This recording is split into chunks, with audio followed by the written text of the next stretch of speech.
I have a refurbished iPad. I bought a knockoff Apple Pen for like $10, and I just use the Sketchbook app. It looks like a little pencil. It's free.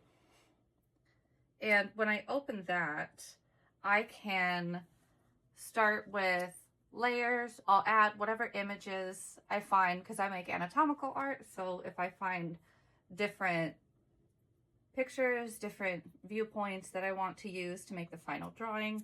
And then one of the layers is going to be a line drawing. So then if this is what I get out of this, I will export it to the cloud as a PNG. So under the settings, you can go down to export, share/export, and then export to files. And then I click PNG and it's gonna go to my cloud. And then from there, I can pick this up on the computer and I can do a couple of different things. This is a picture of my iCloud drive. I'm gonna get a drawing that I have exported to my iCloud drive, and I'm going to click download a copy so that it downloads my PNG file. So from here, to get it into this software, this is the WAM software that comes with the WaterJet. I'm going to go over to a software that I use for lasers called Lightburn. And there is so many ways to get to an SVG. This is the easiest one that I found with the tools that I have. So there's lots of ways to do this.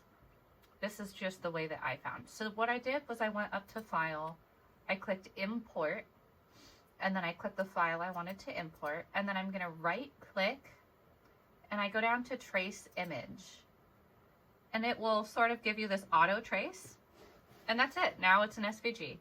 And so that was pretty easy. So now what I'm gonna do is I right click it again and I click Ungroup because I don't want this outside line. So I delete the outside line when I ungroup it, and I'm left with all of the individual pieces of my project. So when I was using the iPad application called Sketchbook, I had it on 3-point font, and now that we have come in here and made this into a vector graphic, holding a button down, that it has all of these spaces in there, and this is what works well for when we go to put it together. Okay, so this guy, I'm ready to export my SVG, so I'll click export, and we can name him Bear, and it'll just export it as an SVG. So now I can get out of here and I don't need to save this because we're not doing anything with the laser. And Inkscape is a free application. It looks like this, and this is what I have my computer set to open SVGs with, is Inkscape. You can make SVGs in Inkscape as well. I think it's called doing a bitmap. I never figured that out because I had Wazer software, so I just did the laser route. So, like I said, there's no right or wrong way to do it. It's just whatever you find that works for you. So I'm going to zoom out a little bit and highlight the whole bear. So it's showing you all of the individual pieces of this bear. And then because it always defaults to millimeters for me, I'm going to go up to inches, and it's showing me that this is around 7.5 inches wide and 4.7 inches tall. And that's a pretty good size for the bear, so I don't need to adjust it too much. I might just, now that it's all highlighted, make it an even 7.5 inches wide and just adjusted it all in for me.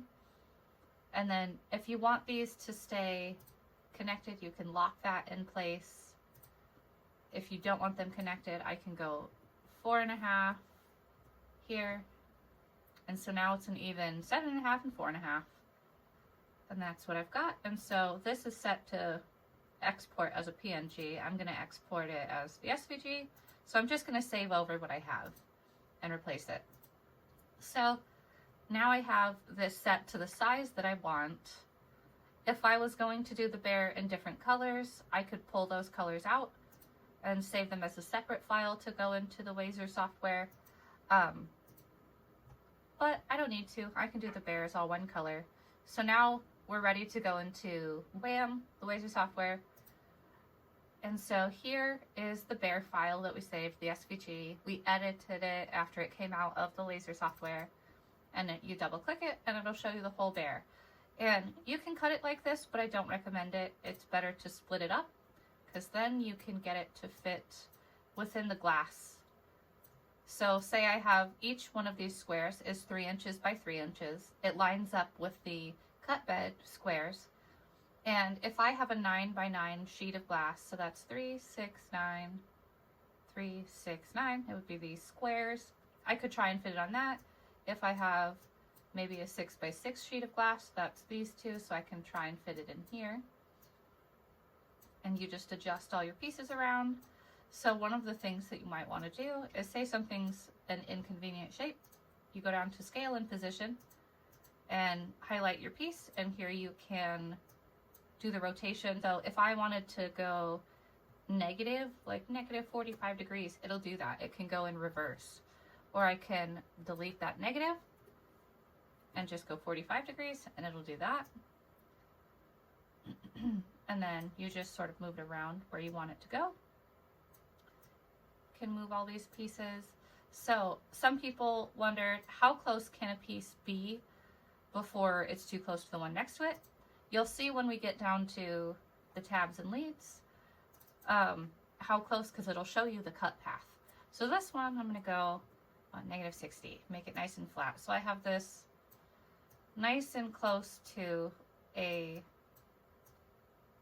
6 by 6 sheet of glass. It's not perfectly 6 by 6, but it's pretty close. In position section is highlight everything. So I'm going to hold shift, highlight all of it, all the little pieces till they're all lit up green.